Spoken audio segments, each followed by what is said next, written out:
Nina, je suis cofondatrice de Loki Kombucha. Donc mon associé Sébastien n'est pas là, mais il a toute sa part au projet.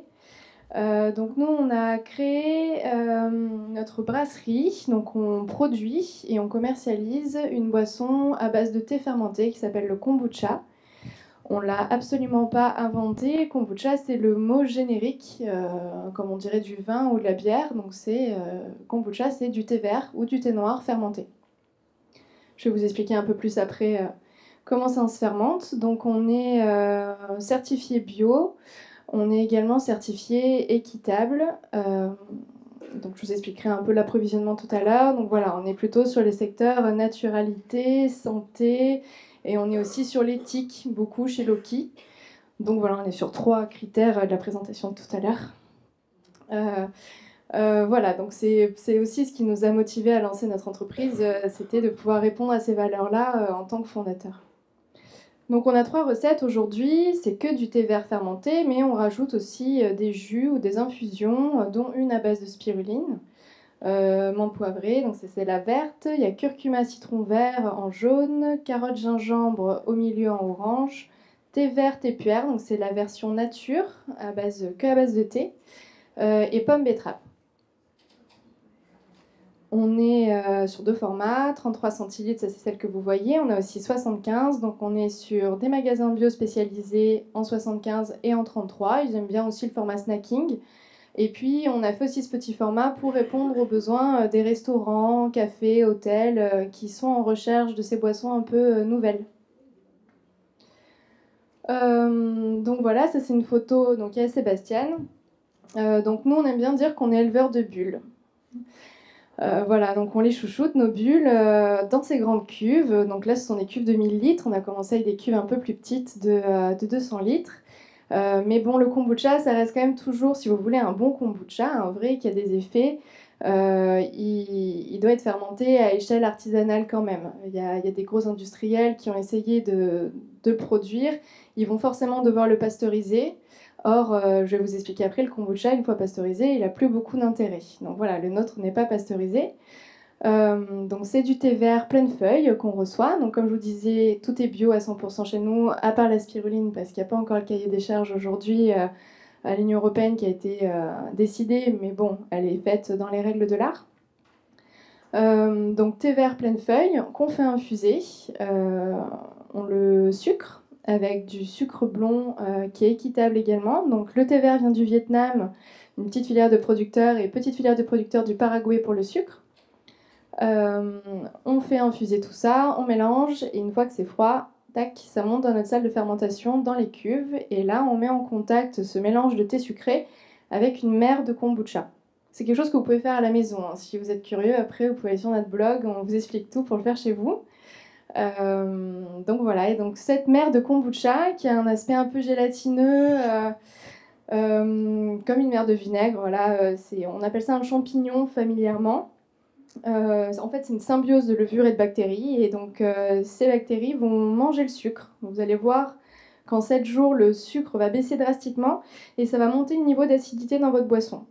Et en fait, il s'avère que cette mer de kombucha se nourrit de sucre, elle a besoin d'énergie pour fermenter, et elle rend des petits micro-organismes vivants dans la boisson, qu'on peut appeler probiotiques, même si on n'a pas le droit, réglementairement parlant, de l'écrire sur nos étiquettes, parce qu'on n'a pas passé les tests comme les grands laboratoires pour donner les noms des souches. Mais ça a le même effet probiotique pour vos intestins. Voilà, donc ça c'est tout l'intérêt du kombucha. La légende dit que les empereurs chinois se soignaient avec ça. Alors ils ne se soignaient pas comme les occidentaux le disent, en mode on a un problème, on se soigne direct. Ils prévenaient les problèmes, ils étaient vraiment en conscience, prenaient soin d'eux en buvant régulièrement du kombucha. Donc le kombucha, voilà la définition que vous voyez sur nos bouteilles, qu'on a sur nos bouteilles. Donc c'est une boisson à base de thé. Donc nous c'est du thé vert, mais on peut le faire avec un autre thé, naturellement fermentée, qui devient pétillante à l'issue de la fermentation. Donc il y a des petites bulles, c'est pour ça qu'on est éleveur de bulles, et qui développe des micro-organismes vivants. Donc on est là ce soir pour parler de l'alimentation de demain, l'alimentation du futur. Donc pourquoi c'est un produit du futur, même s'il existe en fait depuis fort longtemps et qu'on se rend compte vraiment dans les recherches anthropologiques. Je ne sais pas si vous avez lu les livres ni cru ni cuit, voilà, ce genre de bouquins. La fermentation, c'est l'histoire de notre civilisation. On a fermenté très très tôt. C'est pas cru, c'est pas cuit. Il y a des petites bactéries qui s'occupent de tout et qui prédigèrent les aliments. Et puis il y a une sorte d'équilibre qui se crée où finalement les bonnes bactéries prennent le dessus. Bon, s'il y a une moisissure, vous allez le voir très vite, hein, c'est pas beau. Mais par contre, si tout se passe bien dans la fermentation, ben, il y a un équilibre qui se crée et les pathogènes ne peuvent pas se développer. C'est assez génial. C'est pour ça qu'on peut se permettre de ne pas fermenter, de ne pas pasteuriser notre produit. Donc voilà, on a besoin de rééduquer aujourd'hui le marché et les consommateurs parce qu'on leur dit fermenter, tout de suite fermenter, on fait un peu la grimace. Donc nous, chez Loki, on s'est donné une mission, c'est de rendre la fermentation un peu sexy, de vous refamiliariser avec.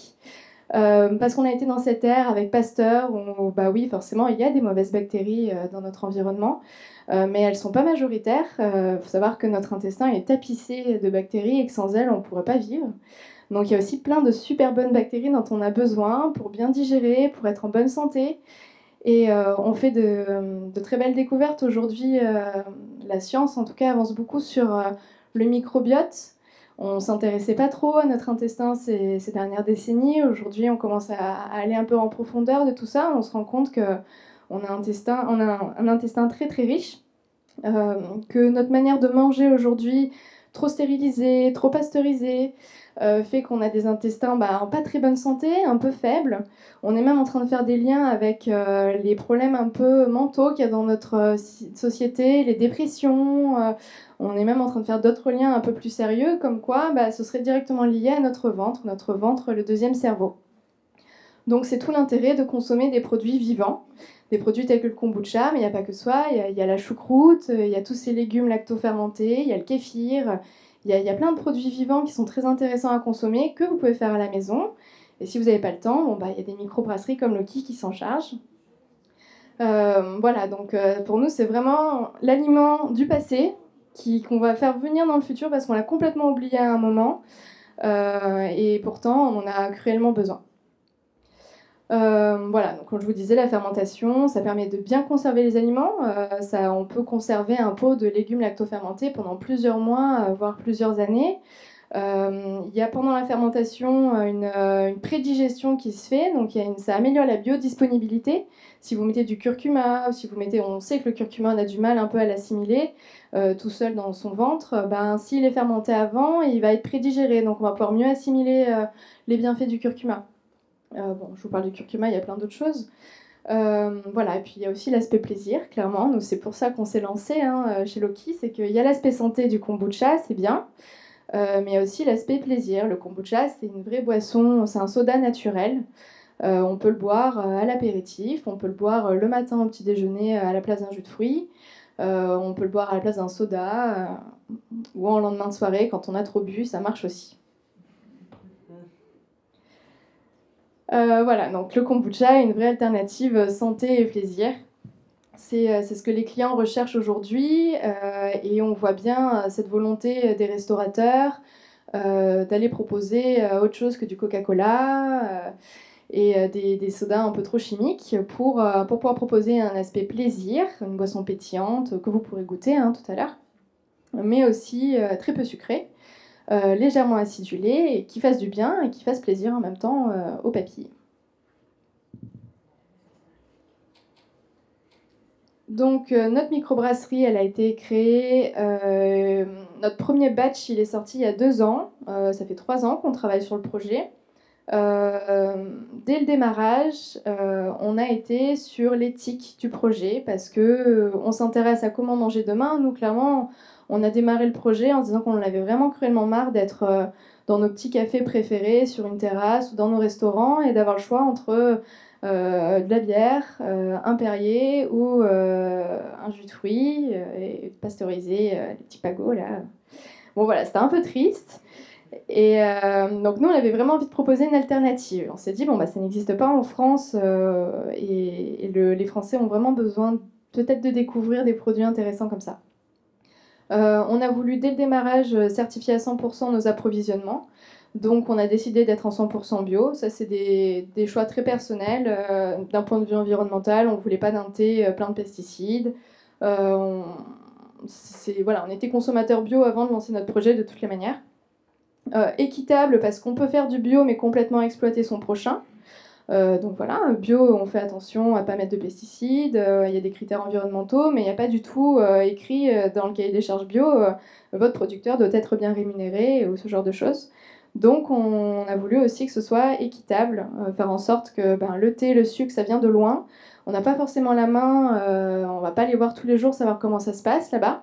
Donc là, au moins, on est garanti qu'ils soient bien rémunérés et qu'ils puissent bien se développer en parallèle de leur activité professionnelle. Donc l'équitable, c'est pour ce qui vient de loin, mais nous on aime bien aussi le solidaire, donc on travaille aussi dès qu'on peut, en circuit court. Les jus que je vous ai montrés tout à l'heure, donc qui sont mélangés avec notre kombucha, dès qu'on peut, ils viennent de juste à côté. Donc la spiruline, je ne connaissais pas monsieur jusqu'à ce soir, mais on a une spiruline qui est très locale aussi dans les Alpilles. L'amande poivrée, elle pousse à la Roque d'Enterron. Nos carottes, elles viennent de Gordes, dans le Luberon. Nos pommes, elles viennent d'Arles. Voilà, on fait vraiment en sorte, dès qu'on peut, d'aller chercher la matière première pas loin de chez nous. Donc voilà pour notre cahier des charges d'approvisionnement. Et après, on a créé notre projet vraiment...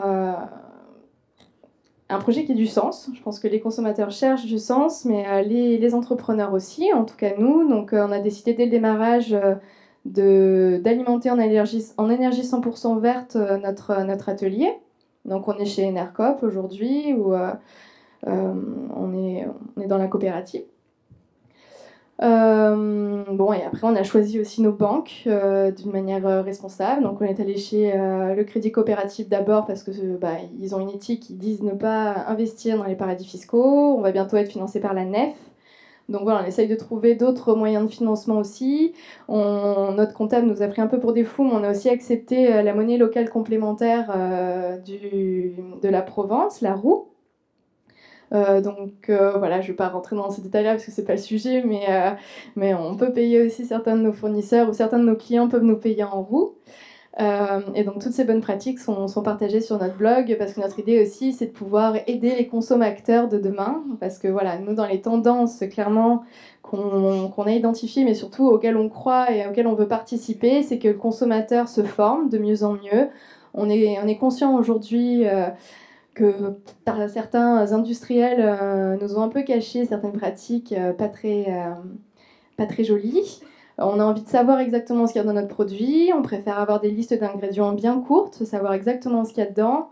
On a envie de savoir que les personnes qui le produisent vivent bien, convenablement. Et on a envie du coup de bien identifier les produits, savoir d'où ils viennent. Voilà, je vous parle pas de la RSE, notre charte RSE et notre plan d'action. Voilà, ça c'est la RSE, c'est clair pour tout le monde, je pense. La responsabilité de l'entreprise. Voilà, donc on est engagé là-dedans et notre souhait vraiment, même si on est tout jeune aujourd'hui, c'est qui peut le plus, peut le moins.